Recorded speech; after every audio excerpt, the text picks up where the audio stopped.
ব্যবসায়িক কৌশলের ভুল চালে বড় ধাক্কা খেল জাপানি অটোমোবাইল জায়ান্ট হোন্ডা মোটর। যেখানে মুনাফার স্বপ্ন ছিল, সেখানে এখন গুনতে হচ্ছে বিশাল অঙ্কের লোকসান।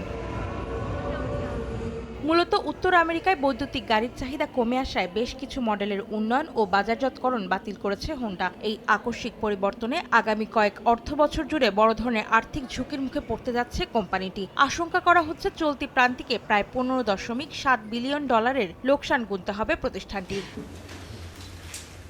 হোন্ডা যখন লোকসানে দিশেহারা, তখন ভবিষ্যতের যাতায়াত ব্যবস্থার নতুন দিগন্ত উন্মোচন করছে আরেক জাপানি জায়ান্ট নিসান মোটর, সঙ্গী উবার টেকনোলজিস ও ব্রিটিশ স্টার্টআপ ওয়েভ। 2026 সালের শেষ নাগাদ টোকিওতে স্বয়ংক্রিয় রোবোটিক্স সেবা চালুর ঘোষণা দিয়েছে এই তিন প্রতিষ্ঠান। বিকাশ পেমেন্টে 10,000 টাকার বেশি অফার। শপিং চলছে তো। জাপানের স্বয়ংক্রিয় যানের ক্ষেত্রে এটি উবারের প্রথম বড় পার্টনারশিপ। নিসান লিফ ইলেকট্রনিক গাড়ি ব্যবহার করা হবে ওয়েবের উন্নত সেলফ ড্রাইভিং প্রযুক্তি, যা সরাসরি উবার অ্যাপের মাধ্যমে ব্যবহার করতে পারবেন গ্রাহকরা। তবে নিরাপত্তার খাতিরে প্রাথমিক পর্যায়ে প্রতিটি গাড়িতে থাকবেন একজন করে সেফটি ড্রাইভার।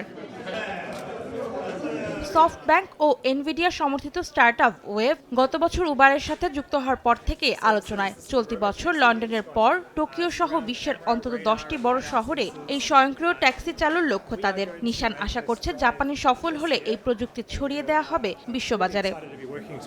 অন্তরা সেন, সময় সংবাদ।